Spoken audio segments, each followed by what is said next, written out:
नमस्कार। जैसे आप जानते हैं कि आज कोरोना वायरस एक महामारी के तौर पे फैल रहा है। ये महामारी सच में फैल रहा है या एक साजिश के तहत फैलाया जा रहा है? ये अपने में एक बहुत बड़ी साजिश है। देखने वाली बात है, क्या महामारी कहीं एक संकेत तो नहीं दे रहा है? ये कोरोना वायरस एक संकेत तो नहीं दे रहा कि कैसे जनसंख्या कम की जाए या कैसे आपाधापी में एक दूसरे देश अपने आप पे आगे बढ़ने की प्रतिस्पर्धा में एक दूसरे पे आक्रमण कर रहे हैं? ये बहुत बड़ी एक सोचने की बात है, एक बहुत बड़ी जानने की बात है। आप जैसे जानते हैं कि कोरोना वायरस वुहान शहर से फैला। आखिर कोरोना वायरस फैलने का कारण क्या है? आखिर अमेरिका या चीन एक दूसरे को आगे बढ़ने की प्रतिस्पर्धा में ये लोग आगे बढ़ रहे हैं और ये सोच रहे हैं कि कहीं ना कहीं हम नंबर 1 बने। जरा सोचिए कि दोनों की इकोनॉमिक देखा जाए तो दोनों की इकोनॉमिक सेम होते जा रहे हैं। जहां अमेरिका डेवलप करके काफ़ी आगे बढ़ी, यूरोपियन कंट्रीज काफ़ी आगे बढ़ती, वहीं चीन इतने पीछे रहने के बावजूद 1964 से आप देख लीजिए, जब से चीन आज़ाद हुए तब से देख लीजिए 1964 से चीन लगातार अपने आप को डेवलप करते जा रहा है और इस कदर डेवलप करते गया कि अच्छी खासी वर्ल्ड मार्केट में वो अपने बिजनेस को लगातार आगे बढ़ाते गया। आप देखिए जितने सारे ब्रांडेड कंपनियां की वो किस तरह से नकल करता है और कहीं ना कहीं प्रतिस्पर्धा में वो अमेरिका को, यूरोपियन कंट्रीज को पीछे छोड़ता जा रहा है। और यही शायद अमेरिका को समझ नहीं आया, यही शायद अमेरिका बचा नहीं पा रहा है। कहीं ऐसा लगता है कहीं ये साजिश तो नहीं, ये बड़ी साजिश तहत है। हमारा देश एक शांतिप्रिय देश है, एक शांति वाला देश है। लोगों में आप देख रहे हैं किस तरह से कि लोगों को बेफिक्र होकर जीने की आदत पड़ी है। लेकिन ये कोरोना वायरस जब से आया है, ये कोरोना वायरस सारे लोगों की ज़िंदगी को बेपरवाह कर दिया है। लोग अपने आप को समझ नहीं रहे हैं, लोग तो इंसान को नहीं पहचान रहे हैं। आज अमेरिका चीन को ये सोचता है कि चीन कोरोना वायरस फैलाने में चीन का हाथ है। कहीं ना कहीं चीन ये कहता है कि ये अमेरिका का हाथ है। लेकिन ये एक बड़ी साजिश लगता है कि आखिर क्यों एक दो बड़े देश अपने आप को एक दूसरे पे ये माहौल क्रिएट करते जा रहे हैं और एक दूसरे पे दोस्त मरते जा रहे हैं। कोरोना वायरस जिस हिसाब से आज फैल रहा है, आज पूरे विश्व में आप जानते हैं किस तरह से तबाही मचाते आ रहा है। आज कोरोना वायरस में नहीं बोलकर भी कम से कम आज 3 लाख लोग मर गए हैं और करीब 8 से 9 लाख लोग आज संक्रमित हैं। और हमारे देश में तो आज आप देख रहे हैं कि कम से कम 68,000 70,000 वैसे संक्रमित लोग हैं, 2,000 लोग मर चुके हैं। ये एक बहुत गंभीर मसला होता जा रहा है। लेकिन क्या इस कोरोना वायरस से जहाँ पूरा विश्व लड़ रहा है, हमारा देश सक्षम है इस कोरोना वायरस से लड़ने में? सक्षम है? ये बड़ी सोचने की बात है। जिस तरह से मोदी सरकार, जिस तरह से केंद्र सरकार कहना चाहिए कि लॉकडाउन किया, ये लॉकडाउन करने की जरूरत क्यों पड़ी? कोरोना वायरस दिसंबर को चीन के वुहान शहर में जब पहला केस आया, तब हमारे देश में अमेरिका राष्ट्रपति डोनाल्ड ट्रंप की स्वागत के लिए बड़े जोरदार से स्वागत चल रहा था। लेकिन कोरोना वायरस जिस हिसाब से फैलता गया, ये पूरे विश्व की न्यूज़ बनते गई। वहीं हमारे प्रधानमंत्री श्री नरेंद्र मोदी जी अमेरिका के राष्ट्रपति डोनाल्ड ट्रंप की स्वागत पे लगे हुए थे।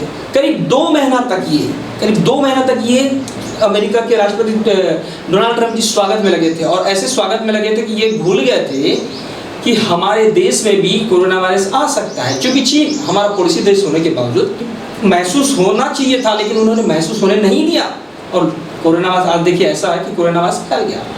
इसके कारण कहीं ना कहीं हम पॉलिटिक्स के जितने जानकारों, नेताओं सभी को हम मानते हैं, क्योंकि इसमें आम जनता कुछ नहीं कर सकता।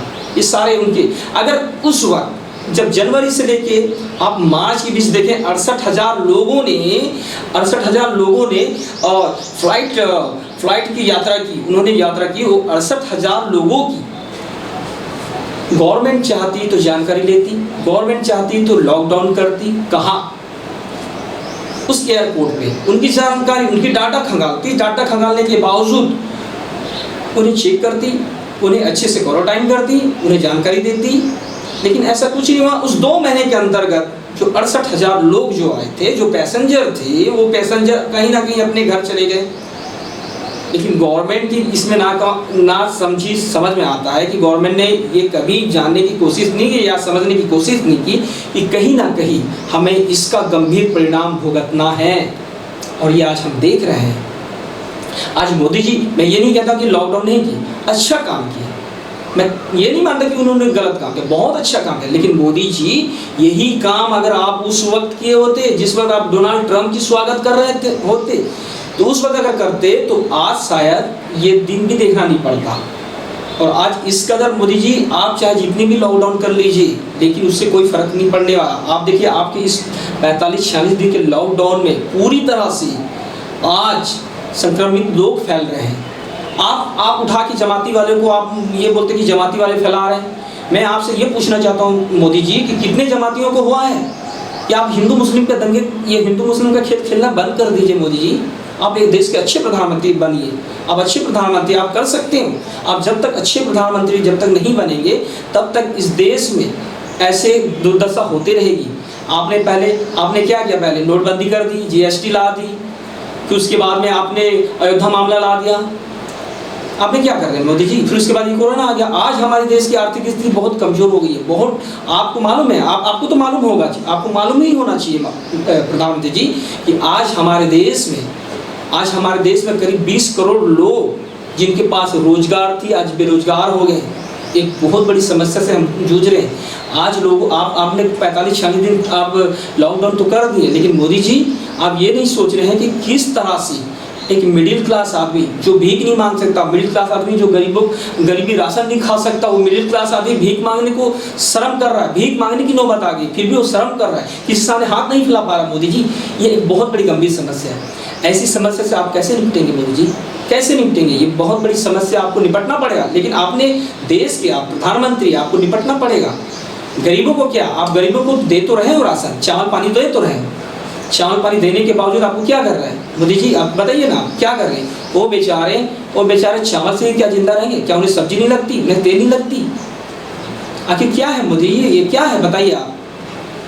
ये कब तक चलेगा? आप मजदूरों को देख लीजिए। आप कहते हैं कि मजदूरों के लिए हम गाड़ी लगा रहे हैं, मजदूर के लिए हम ट्रेन चला रहे हैं, लेकिन मोदी जी कहीं ना कहीं आप फेल है मोदी जी, फेल है, बिल्कुल फेल है। अब मैं आपको ही नहीं कहता, मैं उस राज्य सरकारों को भी कहता जो बड़ी बड़ी दावे कर रहे हैं कि हम बस लगा रहे हैं, हम ट्रेन लगा रहे हैं, बड़े बड़े जो दावे कर रहे हैं वो भी फेल है। कहीं ना कहीं हर पॉलिटिशियन, कहीं ना कहीं हर नेता सिर्फ और सिर्फ अपने उल्लू सीधा कर रहे हैं, आम जनता के लिए कुछ नहीं कर रहे हैं। खेल खेलना ये बंद कर दीजिए आप सभी लोग। आप देश के हित में, आप जनता के हित में काम कीजिए। कब तक आम जनता, कब तक मीडिया, कब तक पुलिस लोगों की बातें सुनेंगे, लोगों की बातें बताएंगे? मोदी जी, आपने तो उठा के कोरोना में जो मरने वालों की संख्या आप बता रहे हैं, लेकिन वो भी कहीं ना कहीं सच तो है ही नहीं। लेकिन कभी आपने सोचा है कि भूख से जो मजदूर पैदल आ रहे हैं, उन मजदूरों की क्या हालत है? आपको मालूम होना चाहिए प्रधानमंत्री जी, अब ये मालूम होनी चाहिए कि जो रास्ते से आ रहे थे, जो दिल्ली से यूपी के लिए आ रहे थे, उस बीच में करीब 24 मजदूर दब के मर गए। आपको मालूम है? एक बच्ची भूख से दम तोड़ दी। आपको मालूम है? जो दिल्ली से यूपी के लिए जा रहे थे, वो पहाड़ चढ़ते चढ़ते फिसल के गिर के मर गए। आपको मालूम है? बहुत गंभीर समस्या, कैसे निपटोगे आप लोग? मेरे आपसे यही आग्रह है मोदी जी, मैं ज़्यादा बात आप लोग से नहीं करना चाहता, लेकिन मेरी आग्रह है कि अगर ये लॉकडाउन ही करना है तो राशन पानी पैसे वैसे सब दीजिए, तो वो कम से कम जिए और अपना जीवन यापन करें। और नहीं दे सकते तो आपसे मेरा निवेदन है कि आप इस लॉकडाउन को खोल दीजिए। आम जनता जैसे जीना है वैसे जिएगी। आप भी माने हैं, केंद्र सरकार मान ली है, हर राज्य सरकार मान रही है कि लॉकडाउन पूरी तरह से कोरोना वायरस के लिए कारगर नहीं है। और आज यही बात आज आप भी कर रहे हैं कि आप खोल रहे हैं मार्केट। तो मोदी जी, मेरा आग्रह है, जिस तरह से देश आर्थिक स्थिति से तो बर्बाद हो चुका है, तो मेरा आपसे विनम्र आग्रह है कि आप इस लॉकडाउन को पूरी तरह से खोल दीजिए। और सभी लोगों से ये भले अपील कर सकते हैं आप कि आप अपनी जो कहना चाहिए कि जो उन लोगों की कहना चाहिए एक विशेषता कहा जाए, या उनको ये कहा जाए कि आप लोग हर एक दूसरे से अलग रहें, भिन्न भिन्न रहें, एक दूसरे छुआएं नहीं, और कम से कम 1 मीटर 2 मीटर की दूरी बना के रखें और अपनी सेफ्टी खुद रखिए। मैं आपसे यही कहना चाहता हूँ, देश के प्रधानमंत्री जी से, मुख्यमंत्री से, देश के सारे नेताओं से, कि आप लोग राजनीति करना बंद कर दीजिए और देश हित में सोचिए। नमस्कार।